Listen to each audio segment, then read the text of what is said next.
अस्सलाम वालेकुम रीडर्स, कैसे हैं आप सब? उम्मीद करती हूँ खैरियत से होंगे। मैं हूँ आपकी होस्ट फातिमा।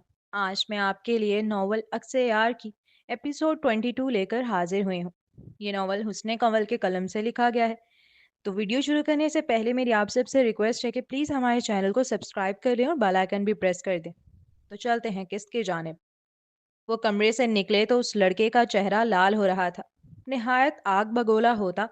वो तेज कदम लेता उसके ऑफिस की बिल्डिंग से निकल आया था। जैसे ही वो पार्किंग एरिया में पहुंचा, उसे देखते ही तैयबा तेजी से गाड़ी से निकली। इस जैसा बेवकूफ आदमी मैंने जिंदगी में नहीं देखा। मैं इतने अहम टॉपिक पे बात कर रहा हूँ और खुद पता नहीं क्या क्या बोले जा रहा है।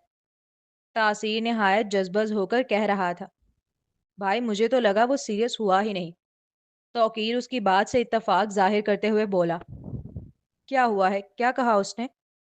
वो दोनों ही भाई गुस्से में नजर आ रहे थे। यही वजह थी कि तैयबा फिक्रमंद होकर पूछने लगी। यही तो सारा मसला है, कुछ कहा ही नहीं उसने। बस उस पागल आदमी की सुई शुरू से आखिर तक एक ही बात पर अटकी रही कि तैयबा को बीवी क्यों बोल रहे हो। उसने तैयबा की जानिब देख निहायत झुंझलाते हुए गुस्से से अपनी बात कही, जिस पर वो मुस्कुराई। इल्म जो हुआ था कि शारी खलील के सामने उसे खुद से मंसूब करके आया है। ये बताकर आया है कि अकेली नहीं है वो, उसका शौहर है उसके साथ। वो चाहता तो सिर्फ तैयबा कहकर बात करता। लगता तरस खाकर आया है उस लड़की की सिफारिश लेकर। मगर उसने शारी खलील के सामने बीवी कहकर बात की इब्तदा की थी। ये जानते बूझते कि वो खुला दुश्मन है उस लड़के का, फिर भी तोपों के रुख अपनी जानिब लिए थे। और ये कोई मजाक नहीं था। वो अपनी जान खतरे में डाल रहा था इस तरह, क्योंकि कौन नहीं जानता शहर में कि शारी खलील के दुश्मन जिया नहीं करते। वहीं दूसरी जानिब वो नीली आंखों वाला हसीन नौजवान यूं ही आकर खड़ा हुआ था खिड़की के पास। जब उसकी नजर अपनी पार्किंग एरिया में खड़ी लड़की पर गई और वो लम्हा भर के लिए चौंका। वो तैयबा थी, उसकी लोमीना। वो उसे पहचानने में गलती नहीं कर सकता था।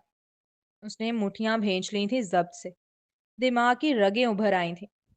वो देखता रहा, यहाँ तक कि तैयबा गाड़ी में उन लोगों के साथ बैठी और गाड़ी वहां से रवाना हो गई। अब चलते हैं अगले सीन की जानिब। सर कहाँ चलना है, घर पर या नाना के घर? अब तो उसके ड्राइवर को भी पता था कि वो अपना घर किसे कहता है। सर, उसकी आवाज जैसे फिजा में गायब हो गई हो। उस खूबरू नौजवान ने तो कोई जवाब ही ना दिया, बस गुमसुम सा अपने हाथ को देखता रहा। ड्राइवर ने डरते डरते फिर मुखातिब किया, मगर फिर कोई जवाब ना आया। यहाँ तक कि उसने बैकवे मिरर में देखा कि वो नौजवान पीछे सीट से टेक लगाकर आंखें मूंद गया है। फिर वो खामोश हो गया, हिम्मत ना की दोबारा कुछ कहने की। वो मुझसे ज्यादा किसी और से अपनी बातें शेयर कर रही है। अचानक खामोश गाड़ी में जब आवाज गूंजी, तो उसका ड्राइवर चौंक कर पीछे की जानिब मुड़ा। मैं अभी जाकर उससे लड़ता हूँ, तो वो और गुस्सा हो जाएगी मुझ पर, मुझे ही उल्टा घर से निकाल देगी। वो सीधा होकर बैठता निहायत परेशान लहजे में उसे देख बताने लगा। तो आप मत लड़ें। उसने निहायत पुरसकून अंदाज में मशवरा दिया। मगर वो मुझ पे एतबार नहीं करती। मैं कैसे ना लड़ूं उससे? दूसरों को भेज रही है मेरे पास बजाय इसके कि खुद बात करे। मैं कितने वक्त से उसके साथ हूं, मगर एक बार भी उसने मुझसे इस तरह की कोई बात नहीं की। वो कभी जिक्र तक नहीं करती मुझसे अपने माजी का। शायद वो अभी आपके सामने अपना दिल खोलने के लिए तैयार नहीं है। मेरे सामने दिल नहीं खोल रही, जो हर वक्त उसके साथ रहता है, और उस शख्स के सामने खोल चुकी है जो मुश्किल वक्त में उसे छोड़कर भाग गया था, सिर्फ कुछ धमकियों के डर से। वाह! वो दांत पीसते हुए निहायत जज्बस होकर बोला। मैं औरत की नफ्सियात को इतना नहीं समझता, मगर इतना जानता हूँ गुस्से से बातें बिगड़ जाती हैं।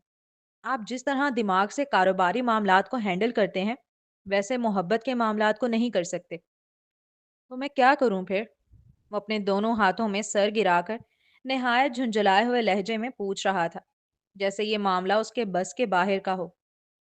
उन्हें यकीन दिलाने की कोशिश करें कि वो आप पर एतबार कर सकते हैं, अपने सारे मसाइल आपसे शेयर कर सकते हैं। आप हल कर देंगे उन्हें। उन्हें दूसरों के पास जाने की कोई ज़रूरत नहीं। वो समझाने वाले अंदाज में गोया हुआ था, जिसके जवाब में मुकाबिल ने कोई रिएक्शन न दिया। और गाड़ी में फिर एक बार खामोशी छा गई।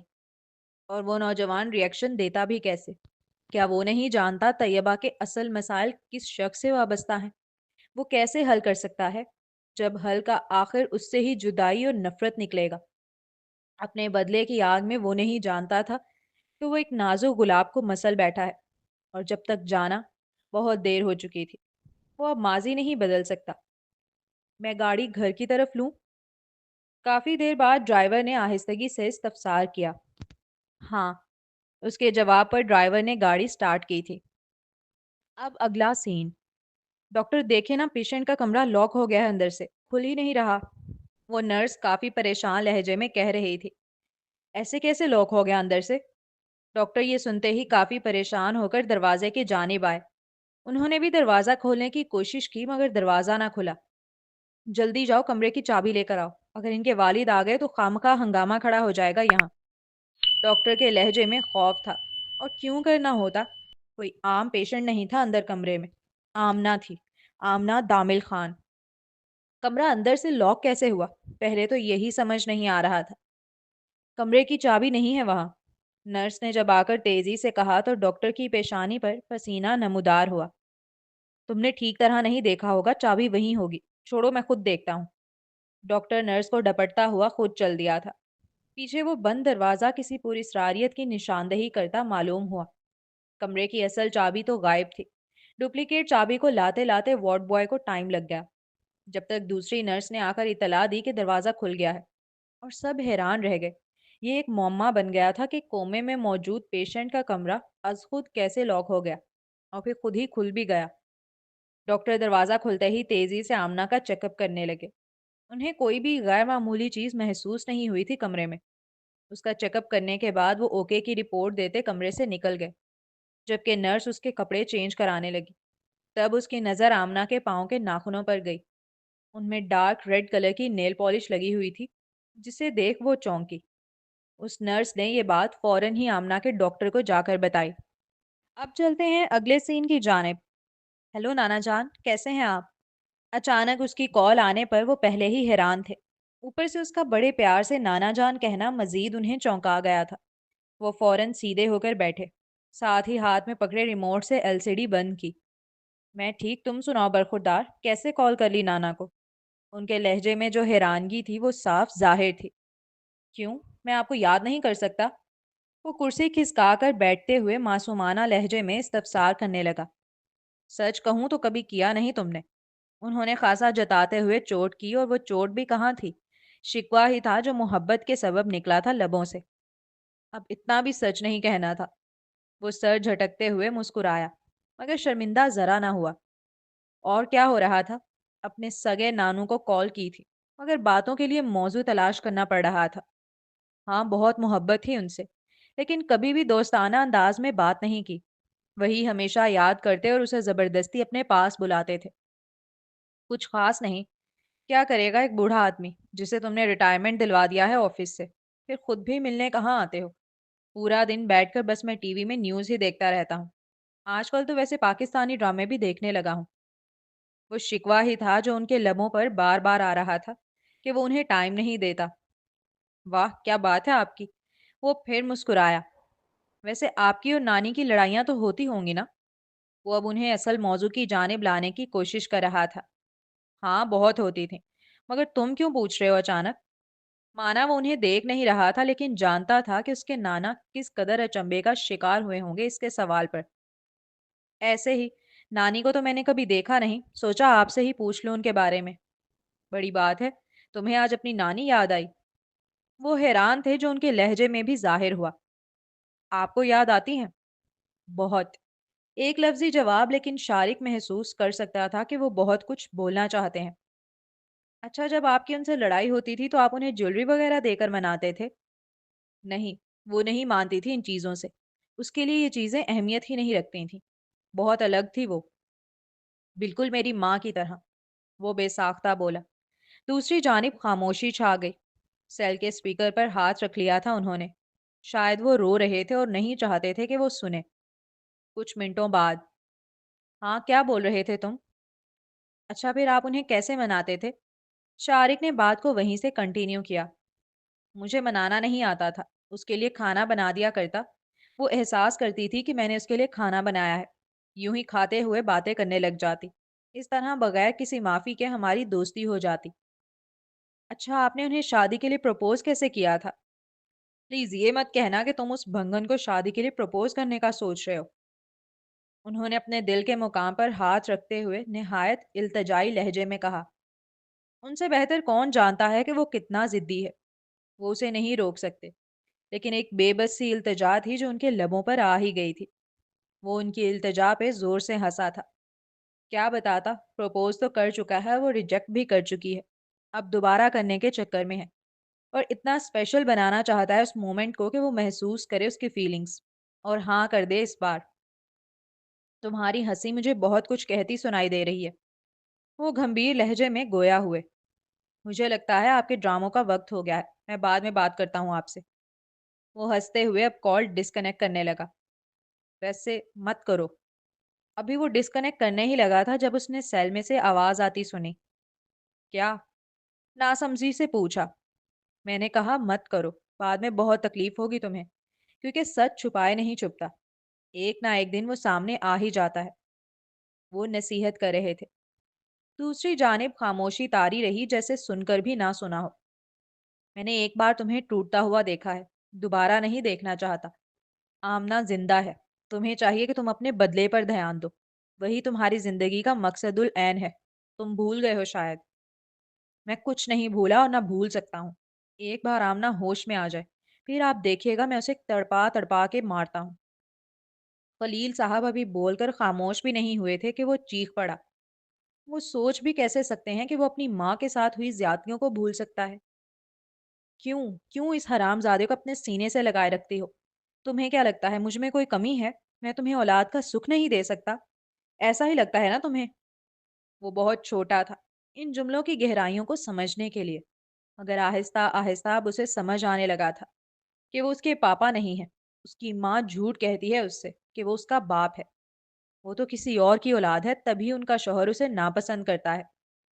جب محمد اسے مار پیٹ کر زمین پر روتا ہوا چھوڑ گیا تو وہ 5 سالہ بچہ تیزی سے آیا تھا اپنی ماں کے پاس ماما ماما کرتے۔ خدا غارت کرے ان لوگوں کو جنہوں نے رپورٹس بدلوائیں، جنہوں نے میری ہستی بستی زندگی کو آگ لگائی۔ ازکا اکثر یہی بددعائیں دیا کرتی تھی جو اس کے ننھے ذہن میں بیٹھ گئی تھی۔ ازکا کی آنکھوں کے پردوں پر آج بھی ماضی کے وہ لمحات لہرا رہے تھے جب اس نے دوبارہ ڈی این اے کروانے کی ضد پکڑی۔ ایسا نہیں ہے ازکا نے کوشش نہیں کی تھی محمد خان کو اس بات پر راضی کرنے کی کہ وہ دوبارہ ڈی این اے ٹیسٹ کروائے، مگر وہ مانا نہیں۔ کہنے لگا ہسپتال والے اس کا مذاق اڑائیں گے، لوگ ہنسیں گے اس پر، اس میں ہمت نہیں ہے دوبارہ اپنا مذاق بنوانے کی۔ جب محمد کسی صورت راضی نہ ہوا تو اس نے خود ڈی این اے کروانے کی ٹھانی، اور کروایا بھی، جس کی رپورٹ کے مطابق 99% شارق محمد کا ہی بیٹا تھا۔ وہ اس رپورٹ کو لے کر شارق کو گود میں لیے واپس لوٹ رہی تھی جب اس کی ملاقات محمد کی منگیتر سے ہوئی۔ ازکا، منتہا کی آواز پر وہ رک کر پیچھے مڑی۔ شادی کے بعد تو غائب ہی ہو گئی تم، اللہ میں نے کتنا مس کیا تمہیں۔ وہ بڑے پیار سے آ کے گلے مل رہی تھی۔ محمد، ازکا اور منتہا تینوں ہی کالج فرینڈز رہے تھے۔ منتہا، میں تم سے پھر کبھی ملوں گی، اوکے، اللہ حافظ۔ ازکا جانے لگی تھی، جلدی جو تھی اسے محمد کو یہ رپورٹ دکھانے کی۔ اس کا دل زور زور سے دھڑک رہا تھا، ہاتھوں میں لرزش تھی۔ بس یہ رپورٹ ایک بار محمد دیکھ لے، پھر اس کی زندگی واپس نارمل ہو جائے گی، وہ پھر ہنسی خوشی رہنے لگیں گے۔ کہاں جا رہی ہو اتنی جلدی میں چھوڑ دیتی ہوں تمہیں، منتہا فوراً پیچھے سے بولی، مگر اس نے کب سنا تھا، وہ تو تیز قدم لیتی وہاں سے نکل گئی تھی۔ منتہا کو وہ نارمل نہیں لگی، شاید یہی وجہ تھی کہ وہ پیچھے آئی تو دیکھا ازکا روڈ پر کھڑے ہو کر رکشہ روک رہی ہے۔ ازکا نے بہت خاموشی کے ساتھ یہ ڈی این اے ٹیسٹ کروایا تھا، گھر کے کسی ملازم تک کو اس کی خبر نہ لگنے دی، حتیٰ کہ ڈرائیور تک کے ساتھ نہ آئی کہ اسے بھنک لگ جائے گی۔ اس وقت وہ محمد کے علاوہ اپنے ارد گرد کے ہر شخص سے ڈر رہی تھی۔ جس نے بھی پہلے والی رپورٹ بدلوائی تھی اس کا مقصد یقیناً یہی تھا کہ محمد غصے میں آ کر ازکا کو طلاق دے دے، اور کون سا غیرت مند آدمی یہ برداشت کر سکتا ہے کہ اس کی بیوی کسی اور کا بچہ اپنے پیٹ میں پالے؟ لیکن محمد تو اس سے اتنی محبت کرتا تھا کہ وہ راضی ہی نہ ہوا۔ اس کے منہ پر طلاق کا لفظ آیا ہی نہیں، وہ صرف شاری کو مارنے کی کوشش کرنے لگا، جس کے سبب ان دونوں میاں بیوی میں شدید لڑائیاں ہونے لگی۔ महमद का बस एक ही मुतालबा था अज़का से कि तुम शारिक को मार दो या फिर कहीं फेंक कर आ जाओ। हम दोबारा एक नई ज़िंदगी शुरू कर लेंगे, मैं भूल जाऊँगा ये सब। मगर एक माँ कैसे अपना बच्चा फेंक आए या अपने हाथों से मार दे? ये तो नामुमकिन ही था। यही सब था कि महमद का दिन ब दिन गमो गुस्सा बढ़ रहा था। माना वो अज़का को तलाक नहीं दे रहा था, लेकिन वो अब अज़का को जीने भी नहीं दे रहा था। नहीं, बस रिक्शा मिल जाए मैं चली जाऊँगी। क्या हो गया अज़का? हम दोनों दोस्त रहे हैं। तुम मुझे इतना गैर क्यों बना रही हो? आओ ना, मैं छोड़ देती हूँ तुम्हें। मुंतहा के बहुत इसरार करने पर उसके साथ गाड़ी में बैठ गई थी वो। वहां से डायरेक्ट महमद के ऑफिस पहुंची। महमद उस वक्त मीटिंग में था तो उन्हें वेटिंग एरिया में बिठा दिया गया था। तुम चली जाओ, अब मैं बाकी खुद मैनेज कर लूंगी। अज़का नहीं चाहती थी उसके सामने महमद से बात करे। असल में ना, महमद कुछ दिनों से मुझसे मिलना चाह रहा था। बार बार उसके मैसेजेस आ रहे थे लेकिन मैं इग्नोर कर रही थी। मगर आज अचानक तुमसे मिली और यहाँ पहुंची। अब मुझे लगता है शायद किस्मत भी यही चाहती है कि मैं एक बार महमद से मिल लूं। वो आखिरी जुमला खासा मुस्कुराते हुए बोली, जबकि उसकी बात सुन अज़का का मुंह उतरा। वो काफी इनसिक्योर महसूस कर रही थी। महमद अचानक क्यों मुंतहा को मैसेज करने लगा था? क्यों अचानक उससे मिलने की ख्वाहिश कर रहा था? क्या चल रहा था उसके दिमाग में? अज़का को तो धचका लगना ही था, क्योंकि वो अच्छे से जानती है कि मुंतहा फीलिंग्स रखती है महमद के लिए, और ये बात महमद भी जानता है। फिर वो दोनों मंगेतर भी रहे हैं। कोई बिजनेस वगैरह का मामला होगा। अज़का ने पॉजिटिव रहने की कोशिश करते हुए कहा, जैसे जवाब तलाश कर रही हो महमद की इस हरकत का। नहीं, बिजनेस वगैरह का तो कोई मामला नहीं है हमारे दरमियान। तभी तो मैं हैरान हूं कि उसे अपनी शादी के 3 साल बाद अचानक मैं कैसे याद आ गई। मुंतहा ने हंसते हुए कहा, जबकि अज़का के चेहरे का रंग सफेद पड़ा था। उसे अपना दिल बंद होते महसूस हुआ। एक बार जब महमद उसे बुरी तरह मार रहा था तो उसके ससुर उसे बचाने आ गए थे। तब महमद ने उन्हें बता दिया था कि वो एक गैर आदमी के बच्चे को पाल रही है। शारिक उसका बेटा नहीं, ना ही उनका पोता है। जिसके बाद से वो भी अज़का को काफी नफरत भरी निगाहों से देखने लगे। साथ ही शारिक से प्यार करना भी बिल्कुल बंद कर दिया। वो कोई मौका अब हाथ से जाने नहीं देते थे अपनी नफरत उन माँ बेटे से जाहिर करने का। या ये कहा जाए तो ज्यादा बेहतर होगा कि नफरत तो पहले ही उनके दिल में थी, अब बस खुल के इजहार करना शुरू कर दिया था। उनकी नफरत का तो ये आलम था कि वो उसके सामने बैठकर महमद को दूसरी शादी के मशवरे देते थे, और उनका पहला सजेशन हमेशा मुंतहा ही होती। लेकिन उसने कभी नहीं देखा कि महमद ने उनके मशवरे पर तवज्जो दी हो। वो हमेशा टाल दिया करता था या बात घुमा देता। लेकिन आज जब मुंतहा के मुंह से उसके किए जाने वाले मैसेजेस का सुना, तो उसका दिल जैसे दहल कर रह गया हो। यहाँ वो इतनी तकलीफें बर्दाश्त करने के बाद भी इस शादी को बचाने की कोशिश कर रही थी, और वो हर जाई दूसरी शादी की प्लानिंग में लग गया था। अज़का बेबी रो रहा है, दूध पिला दो, शायद भूख लग रही होगी उसे। उसकी गोद में मौजूद शारिक रोने लगा था, लेकिन उसका दिमाग काम ही नहीं कर रहा था कि वो अपने बेटे को चुप कराए। ये तो जब मुंतहा ने उसका हाथ पकड़कर हिलाया तो वो हवासों में लौटी और तेजी से अब पर्स से दूध का फॉर्मूला निकाला। उसी वक्त एक रिसेप्शनिस्ट उनके पास आई ये पूछने कि उन्हें कुछ चाहिए तो नहीं। तो उसने फीडर निकालकर उसे पकड़ाई और कहा कि उसे गर्म पानी से धोकर ला दे। साथ ही बराबर में बैठी मुंतहा ने चाय की फरमाइश की। अस्का, जब तक फीडर आ रही है इसे खड़े होकर चुप करा लो, देखो बहुत रो रहा है। वो मुंतहा की बातों से इतना डिस्टर्ब हो गई थी कि उसका दिमाग ठीक तरह काम ही नहीं कर रहा था। जब मुंतहा ने उसे खड़े होकर चुप कराने का कहा, तो उसका दिमाग थोड़ा सा काम किया और वो अपने बेटे को चुप कराने के लिए खड़ी हो गई। अब वो टहल लगा रही थी वेटिंग एरिया में। साथ ही उसने हाथ में पकड़ी रिपोर्ट जो वो कितनी देर से सीने से लगाए हुई थी, अपने पर्स के बराबर में रख दी, जिसे वो मुसलसल देख भी रही थी टहल लगाते हुए। तुम इसे चुप कराओ और मुझे बताओ फॉर्मूला कैसे बनाना है, मैं बना देती हूँ। जैसे ही रिसेप्शनिस्ट फीडर और चाय लेकर आई, वैसे ही मुंतहा ने फौरन उसका पर्स उठाकर मदद की ऑफर की। साथ ही रिसेप्शनिस्ट से कहा कि वो उसकी चाय वहां सोफे पर रखकर चली जाए। नहीं नहीं, एक चमचा डालो बस काफी है, ये इतना नहीं पीता, बस शोर ज्यादा मचाता है। थोड़ी सी भूख भी लगती है ना तो बर्दाश्त नहीं होती इससे। बिल्कुल अपने बाप वाली आदत है इसकी। वो अब मुंतहा को गाइड करने लग गई थी, जबकि रिसेप्शनिस्ट चाय फाइल के बराबर में रखकर चली गई। कुछ देर बाद, क्या है ये? आज़का ने डीएनए की रिपोर्ट जब उसके आगे बढ़ाई, तो वो एक अबरू झुकाकर इस्तफसार करने लगा। डीएनए रिपोर्ट जो ये बात क्लियर कर देगी कि शारिक तुम्हारा बेटा है। وہ نہایت جتاتے ہوئے ایک ایک لفظ ادا کر رہی تھی۔ میں اس بارے میں یہاں کوئی بات نہیں کرنا چاہتا، تم گھر جاؤ۔ ضبط سے مٹھیاں بھینچ کر وہ دانت پیستے ہوئے گویا ہوا۔ ہاں، اپنی اولاد کے بارے میں جاننے میں تمہیں انٹرسٹ نہیں ہے اب، کیونکہ تم تو دوسری شادی میں انٹرسٹڈ ہو گئے ہو نا؟ اسکا نہیں روک سکی تھی خود کو طنز کرنے سے۔ کیا بکواس کر رہی ہو؟ وہ بھوئیں سکیڑ کر پریشانی پیشانی پر شکن لیے تیزی سے بولا۔ میں بکواس کر رہی ہوں؟ اور تم جو منتہا کو میسیجز کر کر کے ملنے بلا رہے ہو وہ کیا ہے؟ تم مجھے پاگل سمجھتے ہو؟ تمہیں لگتا ہے مجھے کچھ پتا نہیں چلے گا کہ تم میرے پیٹھ پیچھے کیا کرتے پھر رہے ہو؟ وہ جو غم و غصہ اس لڑکی کے اندر بھرا ہوا تھا مہینوں سے، جیسے وہ جوالا مکھی کی طرح باہر پھوٹ پڑا تھا اب۔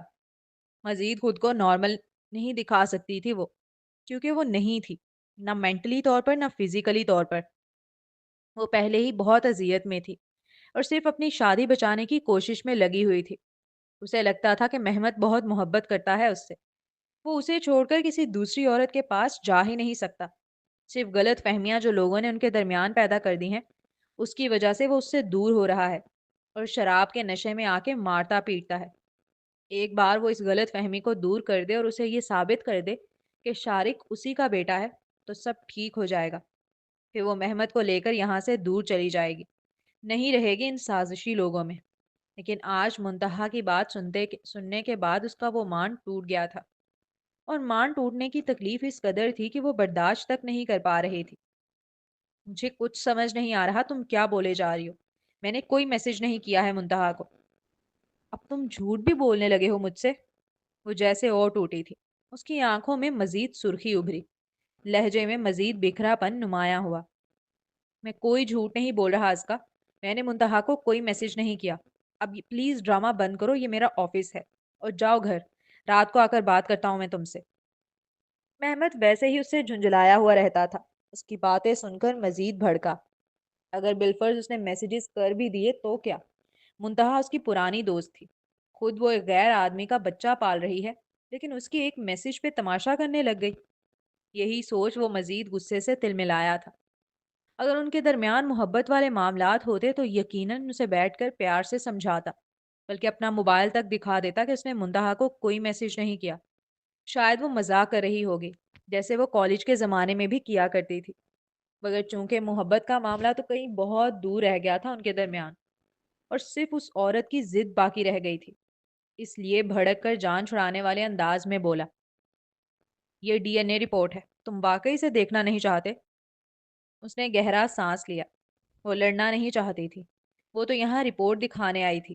یہی وجہ تھی کہ خود کو صبر کا دامن پکڑاتے ہوئے اس نے پھر نہایت لچکدار لہجے میں رپورٹ کے متعلق پوچھا۔ ازکا، میں نے خود رپورٹ کروائی تھی اور ان کا کیا رزلٹ آیا ہے یہ تم نے بھی دیکھا ہے۔ مجھ میں اور ہمت نہیں ہے یہ سب دیکھنے کی۔ مت توڑو مجھے اتنا، میں بھی انسان ہوں یار۔ وہ ایک بے بس سی التجا تھی، لہو رنگ ہو گئی تھی اس نوجوان کی سیاہ آنکھیں۔ پلیز یہ رپورٹ سب ٹھیک کر دے گی ہمارے درمیان، یہ ثابت کر دے گی شارق تمہارا بیٹا ہے، پلیز دیکھ لو۔ کبھی کبھار چیزوں کا وزن نہیں ہوتا، ان سے جڑے جذبات کا ہوتا ہے۔ ازکا کے التجا کرنے پر اس نے جب وہ رپورٹ ہاتھ میں لی تو اسے محسوس ہوا جیسے وہ بہت بھاری ہو۔ اس کے ہاتھ لرزے تھے۔ اس نے رپورٹ کھولنے سے پہلے ازکا کی جانب دیکھا۔ اس کی آنکھیں امید دے رہی تھی کہ سب ٹھیک ہو جائے گا، بس تم یہ رپورٹ دیکھ لو۔ اور وہ خود بھی تو اسی امید پہ جی رہا تھا کہ ایک دن ان کے درمیان سب ٹھیک ہو جائے گا۔ دیکھا؟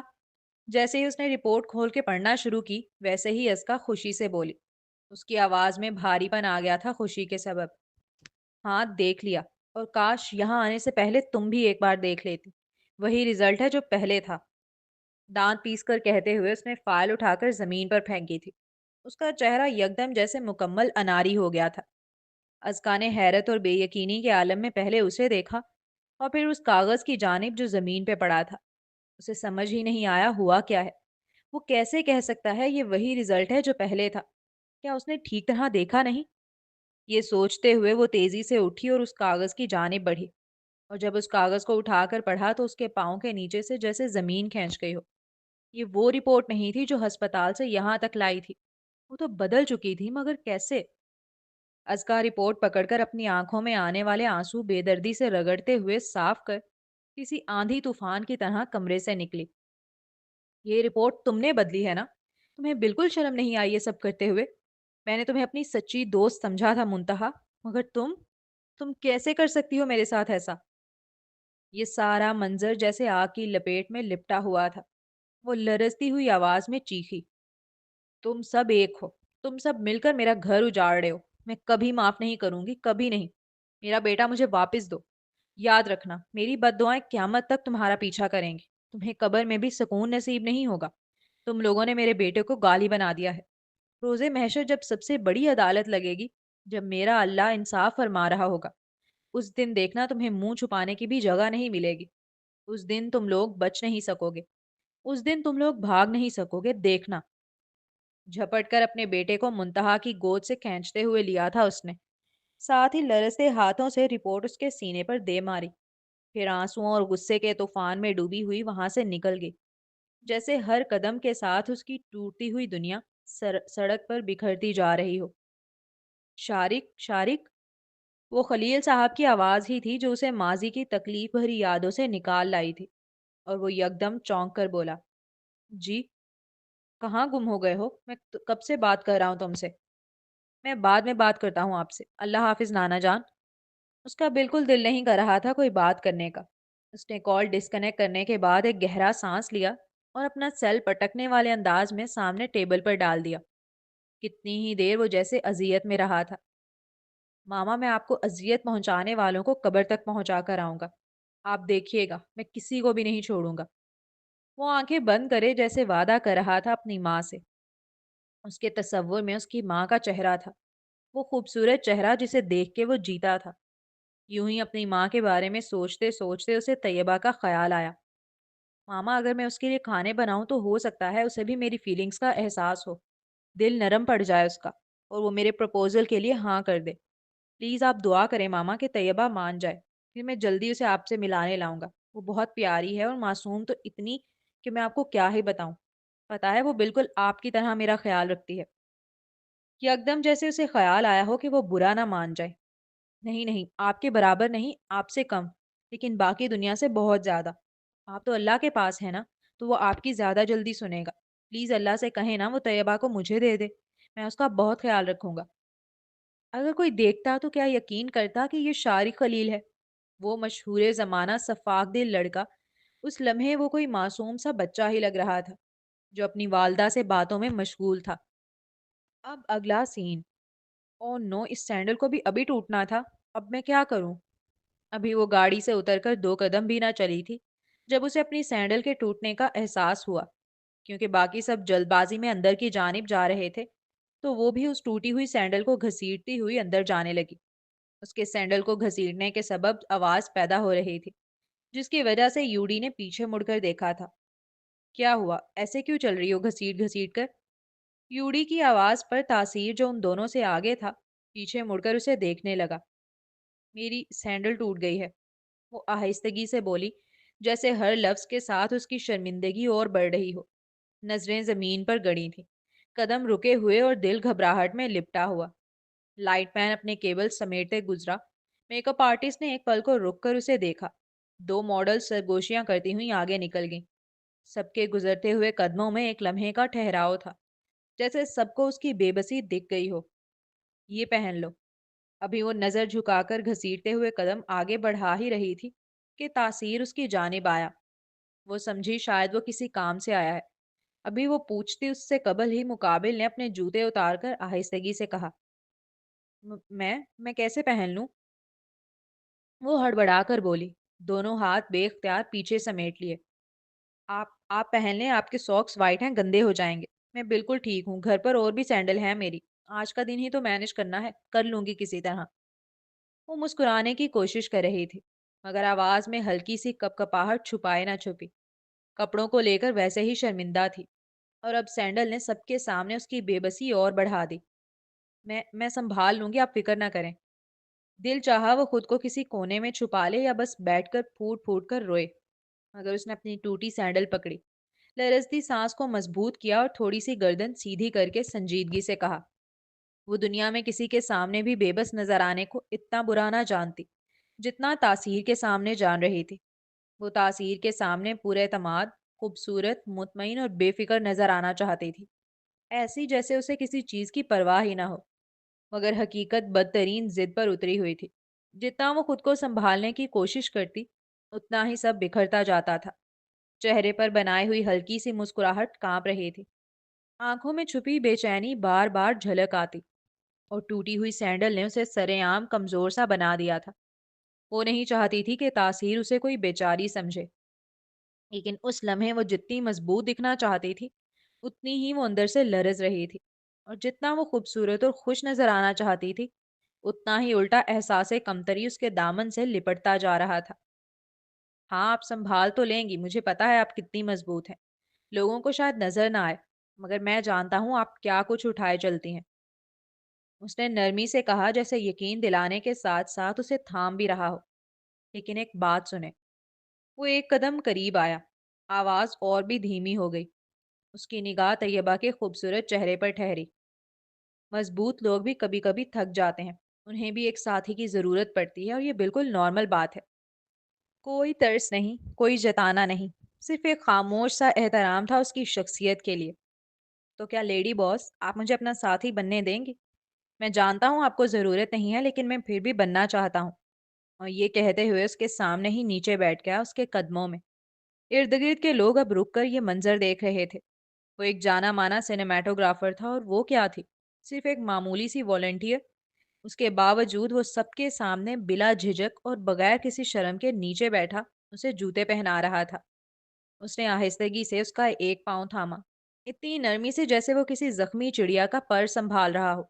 जब उसने ये अमल किया तो तैयबा ने फौरन ही सहारे के लिए उसके कंधे पर अपना हाथ जमा दिया था। पहले पहला जूता उसके पाँव में डाला, फिर दूसरे हाथ से फीते सीधे किए। तैयबा का पाँव उसके मुकाबले में बहुत छोटा था। जूता वाज़ेह तौर पर ढीला लग रहा था, ऐसा ढीला कि जरा सा कदम गलत पड़ता और वो फिसलकर बाहर आ जाता। वो चंद लम्हे उसे देखता रहा, फिर बगैर कुछ कहे उसके पीछे झुक गया। फीते पाँव के अकब से गुजार कर मजबूती से बांधे, ऐसे कि ना बहुत सख्त लगे, ना इतने ढीले कि चलते हुए उतर जाएं। हर हरकत में खामोश सा ख्याल था, एक ऐसा ख्याल जिसने तैयबा को बोलने नहीं दिया, बस देखने पर मजबूर कर दिया। चलो अब। जूते बांधने के बाद उसने हौले से मुस्कुरा कर कहा। वो लड़की जो कुछ लम्हों पहले एहसासे कमतरी के सबब नजर तक नहीं उठा रही थी, वो अब शर्मीली सी मुस्कान चेहरे पर सजाए उसके पीछे पूरे तमादी से चल दी। आका, मेरे मोजे फट गए हैं, देखें, क्या मुझे भी मोजे पहना देंगे आप? ये कहाँ मुमकिन था कि यूडी ने ये मंजर देखा हो और उसे छेड़े ना। जब तासीर उसके बराबर से गुजरने लगा तो आवाज देकर अपना पाँव जूते से निकालकर अपनी एड़ी से फटा हुआ मोजा दिखाकर शरारत से कहने लगा, तुम मेरे लिए जूते ऑर्डर करो और अंदर आओ, पहनाता हूँ तुम्हें भी। उसके लहजे में दबी दबी वार्निंग थी कि बाज आ जाओ, जिस पर मुकाबिल एक कान पकड़कर माजरत करता जोर से हंसा था। अब चलते हैं अगले सीन की जानिब। ओ नो, मैंने स्क्रीनशॉट लिया था, अब क्लिक कर रही थी तो गलती से डिलीट का ऑप्शन क्लिक हो गया। अब क्या करूं? वो परेशान होकर बोली। इतना पैनिक होने की जरूरत नहीं है। फाइल्स की ट्रैश में मिल जाएगी तुम्हें तस्वीर, लाओ दिखाओ, मैं निकालूं। तासीर ने उसके हाथ से मोबाइल लिया था। ट्रैश के अंदर से उसे वो तस्वीर ऊपर ही मिल गई थी, मगर साथ ही दो और तस्वीर भी मिली, जिन्हें देख वो बुरी तरह चौंका था। शारी खलील की तस्वीर तुम्हारे मोबाइल में क्या कर रही हैं? क्या तुम मिली हो उससे? वो तस्वीर किसी सोशल मीडिया प्लेटफॉर्म की ली हुई नहीं लग रही थी, बल्कि ऐसा लग रहा था बहुत करीब से ली गई हैं, बिल्कुल फेस टू फेस। यही सबब था कि तासीर ने फौरन पूछा, मेरे मोबाइल में शारी खलील की तस्वीर कहाँ से आएगी?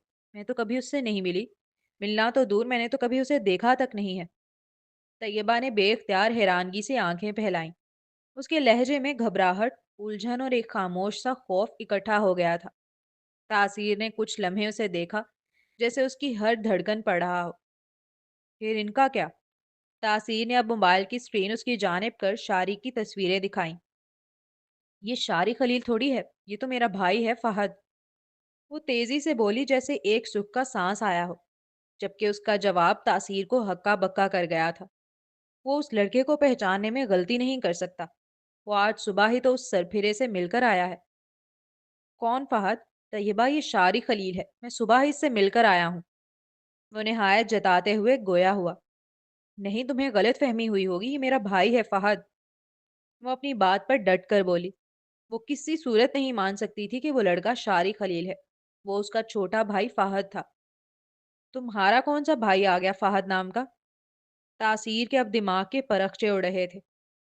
वो मुझे मेरे घर के सामने बैठा मिला था। उसके पास कोई जगह नहीं थी जाने के लिए। कुछ खाने के लिए भी नहीं था, वो अकेला था बिल्कुल। मैंने उसकी मदद की थी, वो मेरा छोटा भाई है। हम बहन भाइयों की तरह रहते हैं एक घर में काफी महीनों से। उसकी बात सुनते ही तासीर ने जैसे अपना सर पकड़ा। वो मासूम लड़की मुकम्मल तौर पे उसे शारी खलील के ट्रैप में फंसी हुई नजर आई थी अब। जारी है। तो जी जनाब, ये थी आज के एपिसोड। चलते हैं रिव्यू की जानिब। तो भाई साहब, सबसे पहले तो आते हैं जो लाइक पास्ट का झलक आई है बीच में।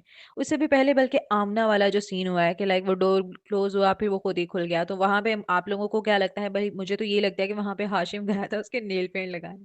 भाई इतना ऑब्सेस्ड है वो उससे कि इतना प्यार करता है उससे कि बेचारी कोमा में है और वो उसके नेल पेंट लगा रहा है। सही, वो अच्छा सीन था, मज़े का था और मुझे 110% वही लगता है। क्योंकि और कौन ही लगाएगा? और किसी ने ऐसे बंद करना होता, उसको नुकसान पहुँचाना होता, तो वो उसको ऑब्वियसली कोई ना कोई उसको कुछ मार के चला जाता या कुछ भी करता उसके साथ, लेकिन वो तो सिर्फ़ एक नेल पेंट लगा हुआ था उसके। तो ये मिस्ट्री तो वही कर सकते हैं ना।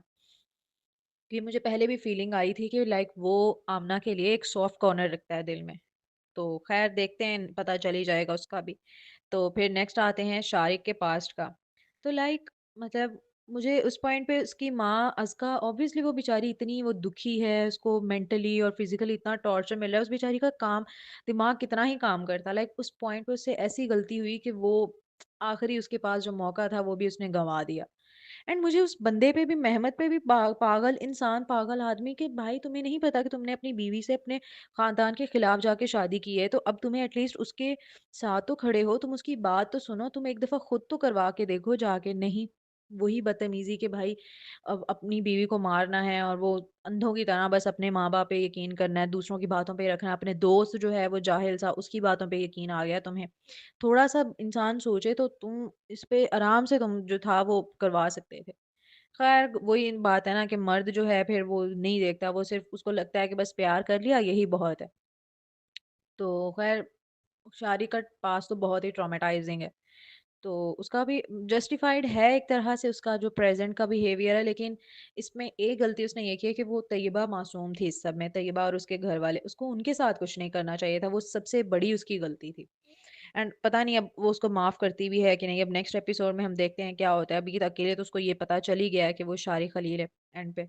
और वो जो उसके सीन्स थे तासहीर के साथ वो जूते वाला, कितना अच्छा क्यूट सा सीन था वो। और फिर यूडी तो इतना मज़े का लगता है मुझे, उसके सीन्स पढ़ के इतनी हँसी आती है ना, वो इतना मज़े का होता है लाइक वो। तो खैर आप लोगों को कैसी लगी एपिसोड? ज़रूर रिव्यूज़ दें, अपने अपने व्यूज़ बताया करें कि आपको कैसी लगी एपिसोड। तो मिलते हैं नेक्स्ट एपिसोड में। चैनल को ज़रूर सब्सक्राइब कर लें और बेल आइकन भी प्रेस कर दें। तब तक के लिए अल्लाह हाफ़िज़।